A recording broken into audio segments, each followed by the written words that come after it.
Welcome back. Now, corruption in plain sight. The latest on the investigation into Hunter Biden and the Biden family influence peddling. Senators Chuck Grassley and Ron Johnson providing the U.S. attorney leading the criminal probe into Hunter Biden more than 200 pages of bank documents, which are, quote, relating to the Biden family's connections to the Chinese regime and persons connected to its military and intelligence elements. Joining me right now to examine the very latest developments is Senator Ted Cruz. He is a member of both the Senate Judiciary and Senate Foreign Affairs Committees. The senator is also out with a new book titled Justice Corrupted: How the Left Weaponized Our Legal System.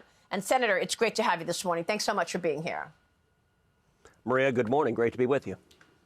For 2 years, you've been calling for a special counsel to investigate what has gone on with the Biden family and all of this money taken in. What can you tell us about the Hunter Biden investigation and where you see this going? Well, the evidence of corruption is now becoming overwhelming. And we've seen in the last month the Biden Department of Justice actively leaking that it intends to indict Hunter Biden. And I have to say those leaks are troubling on three different bases.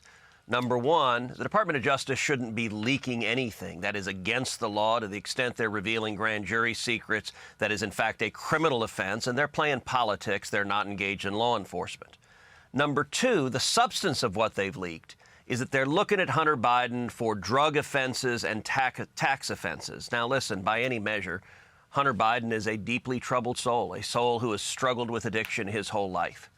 What is concerning about their focus on the drug and tax issues is it is very carefully walling off why this is a matter of public concern. If Hunter Biden was just a regular guy who struggled with addiction, it wouldn't be a matter of public interest. The reason it is a matter of public interest is there is significant and, in fact, overwhelming evidence that Hunter Biden was actively involved in official corruption with his father, Joe Biden. And that involves both Ukraine and the natural gas company Burisma that paid Hunter Biden $83,000 a month when he spoke no Ukrainian and knew nothing about oil and gas. And his father was actively doing favors on behalf of the oligarch who was paying Hunter Biden. And likewise, China, communist China, paying Hunter Biden and his family over $5 million, including, we now know, 10% for the big guy, 10% for Joe Biden.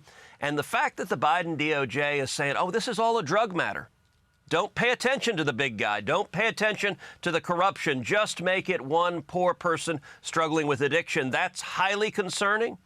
And the third reason this is very troubling is I think all of this is a prelude to doing what Joe Biden and Merrick Garland want to do, which is indict Donald Trump. And they want to be able to say, look how even-handed we are. We indicted Hunter Biden. We indicted Donald Trump. We indict everybody. And that is politics, not law enforcement.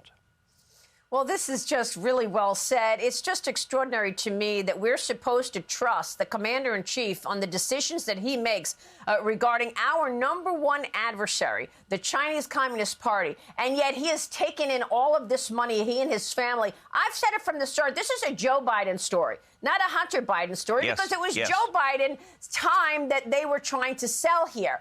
This is a very dangerous moment. How are we supposed to trust that his decisions are not compromised? Well, we can't trust that, and it's why, as you noted, I've been calling for 2 years for the appointment of a special prosecutor.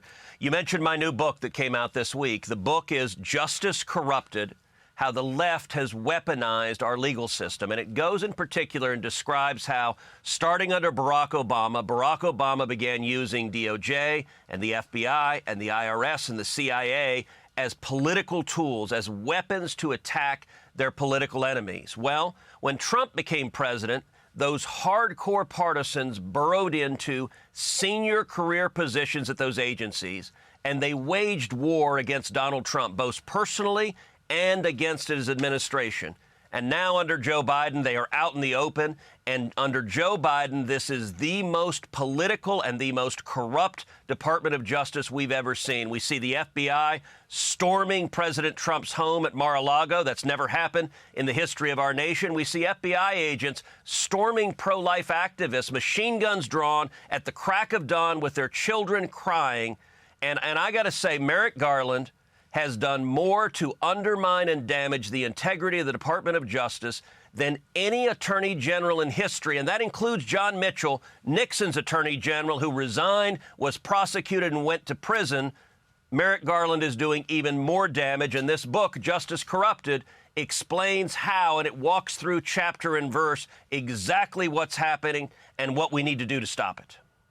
Well, thank you for writing this book. Our viewers are very concerned about this, Senator, and you're right in terms of what we have seen take place. Look at the Russia collusion lie that was made up from an operative on the Clinton campaign. You think this politicization of all of these agencies started under Clinton and Barack Obama then? Well, it really got bad under Obama. And if you look at, and that's what the book walks through, it walks through the IRS scandal where the Obama IRS targeted Tea Party activists, targeted conservatives, targeted constitutionalists, targeted pro-life activists, targeted pro-Israel activists. The book walks you through the meeting in the Oval Office on January 5th, 2017. Barack Obama was there. Joe Biden was there. The head of the DOJ, the FBI, and the CIA was there.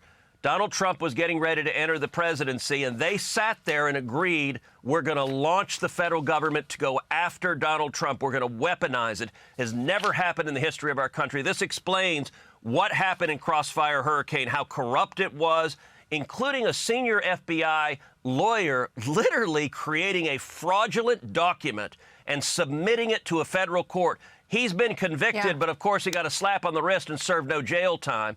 It also walks you through the lawlessness of the left's attack on law and order, on the Black Lives Matter and Antifa riots across the country, on the George Soros DAs that are letting violent criminals go. And those George Soros DAs are now senior officials in the Biden Justice Department. This is profoundly dangerous. The good news, Maria, we're going to have Republican majorities come January in both houses, and you're finally going to see some real congressional oversight of the FBI and the CIA, and it is desperately needed. Well, amen. Look, you could be the chairman of the Senate Commerce Committee. That was my next question. Do you think the Senate will take the majority, the GOP will take the majority? You've been on a 17-state national bus tour. What are you going to do about it, and what are the most important races you think will be the clinchers? Yes, I think we're going to take the majority, a big majority in the House, 30, 40, 50 seats. In the Senate, I think we win between 53 and 54 seats. I think we've got a great chance to win in Nevada, a great chance to win in Georgia. I think we've got really competitive races in Arizona and New Hampshire, and I think we've got a real shot in Colorado and Washington State. All of those are in play, and I think we're winning in all of the vulnerable states. I'm very excited. And when we have the majority, you can expect aggressive and real leadership and oversight. Thank you, Senator. Good to see you. We'll be right back.